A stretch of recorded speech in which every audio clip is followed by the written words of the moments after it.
20 বছর আগেই এক নারী রাস্তায় এক শিশুকে নিছক দয়া করে এক প্লেট নুডলস খাওয়ান। তিনি জানতেন না তার সেই সামান্য সাহায্য এক শিশুর জীবনে এত বড় প্রভাব ফেলবে যে 20 বছর পর সেই শিশুই নিজের সর্বশক্তি দিয়ে সেই উপকারের প্রতিদান দেবে। সেদিন কিছু মানুষ সেই নারীর রেস্টুরেন্টে আসে যারা স্পষ্টত এই সমস্যায় ছিল। এক বয়স্ক লোক জিজ্ঞেস করে, এটা কি সত্যি যে এখানে বিনামূল্যে খাবার পাওয়া যায়? নারীটি তাদের উপর থেকে নিচ পর্যন্ত দেখে বলল, শুধুমাত্র তাদের জন্য যারা সত্যি গরিব এবং যাদের কাছে টাকা নেই। তখন এক বুড়ি মহিলা বলল, সে তার ছেলের চিকিৎসায় সব টাকা খরচ করে ফেলেছে এবং 3 দিন ধরে কিছু খায়নি। এরপর সে হাঁটু গেড়ে মাটিতে বসে পড়ে এবং নারীর কাছে নুডলস বানানোর অনুরোধ জানায়। নারীটি তাকে দেখে মন থেকে নরম হয়ে যায় এবং নিজেই রান্নাঘরে নুডলস বানাতে যায়। কিন্তু সে জানতো না যে নুডলস সে বানাতে যাচ্ছে তা এমন কিছু মানুষের জন্য যাদের মধ্যে এক ফোঁটাও মনুষ্যত্ব নেই। তারা 3 প্লেট নুডলস এমন ভাবে খেয়ে ফেলে যেন জীবনে কখনো খাবার দেখেইনি, আবার বারবার প্রশংসা করতে থাকে, কত টেস্টি। তারপর একটু আস্তে আস্তে জিজ্ঞেস করতে থাকে, আমরা কি প্রতিদিন আসতে পারি? বয়স্ক লোকটি এমন ভান করে যেন সেই নারীকে বকা দিচ্ছে, এত ডিমান্ড করিস না। কিন্তু রেস্টুরেন্টে সেই নারী বুঝে যায় এরা সত্যি কষ্টে আছে। সে মন থেকে হ্যাঁ বলে দেয়। তাদের চোখে জল এসে যায়। তার 3 মাস পর সেই বুড়ি মহিলা আবার আসে, এবার আরো অনেক লোক নিয়ে। নারীটি যখন তাদের দেখে তখন সে জিজ্ঞেস করে, কি হয়েছে?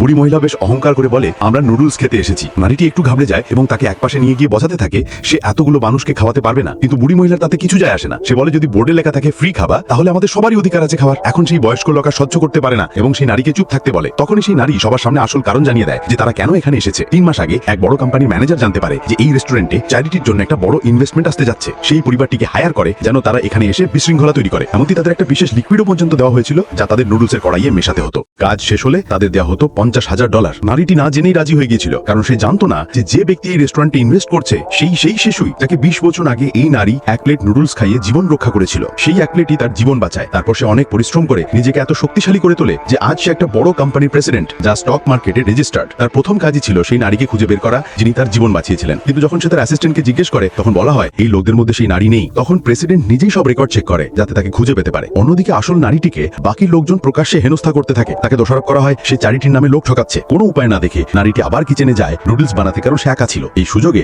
বুড়ি মহিলা তার স্বামীকে বলে সেই লিকুইডটা নুডলসের কয়েলে ঢেলে দিতে। তারপর তার দেউরানী একটা টিভি নিউজ চ্যানেলে কল করে। কিছুক্ষণ পর এক রিপোর্টার এসে পড়ে লাইভ কভারেজের জন্য। এই দৃশ্য দেখে লোকের ভিড় জমে যায়। বাইরে যখন গুজব ছড়িয়ে পড়তে থাকে নারীটি তাড়াতাড়ি বাইরে আসে। রিপোর্টার তাকে হেলথ রুলস ভাঙার অভিযোগে অভিযুক্ত করে এবং ইন্সপেকশনে সহায়তা করতে বলে। নারীটি অবাক হয়ে যায়, বলে নিশ্চয়ই কোনো ভুল বুঝাবুঝি হয়েছে। কিন্তু ইন্সপেক্টররা কড়াইয়ে টক্সিক সাবস্টেন্স খুঁজে পায়। লোকজন সঙ্গে সঙ্গে তাকে দোষ দিতে শুরু করে। ঠিক তখনই টিভিতে সেই খবর দেখে প্রেসিডেন্ট যে নারীটিকে এত বছর ধরে খুঁজছিল তৎক্ষণাৎ তাকে চিনে ফেলে। সে কোনো সময় নষ্ট না করে তার অ্যাসিস্ট্যান্টকে বলে তাৎক্ষণিকভাবে সেখানে যাও। কিন্তু ততক্ষণে সেই নারী মানসিক চাপে ভেঙে পড়ে যায়। অন্যদিকে বুড়ি মহিলার সুযোগ নিয়ে তার চিকিৎসার জন্য রাখা টাকা চুরি করে ফেলে। নারীটি উঠে যেতে চায় কিন্তু সেই বুড়ি মহিলা বলে এইটুকু যথেষ্ট নয় এবং হুমকি দেয় রেস্টুরেন্ট পুরোপুরি ধ্বংস করে দেবে যাতে আর কেউ তার ফাঁদে না পড়ে। তারপর সবাই মিলে জিনিসপত্র ভাঙচুর শুরু করে। কিন্তু নারীটি একটা পুরনো কাঠের সাইনবোর্ড বাঁচানোর চেষ্টা করে। বুড়ি মহিলা রেগে গিয়ে তাকে মারার জন্য হাত তোলে। ঠিক সেই মুহূর্তেই প্রেসিডেন্ট সময় মতো সেখানে পৌঁছে যায়।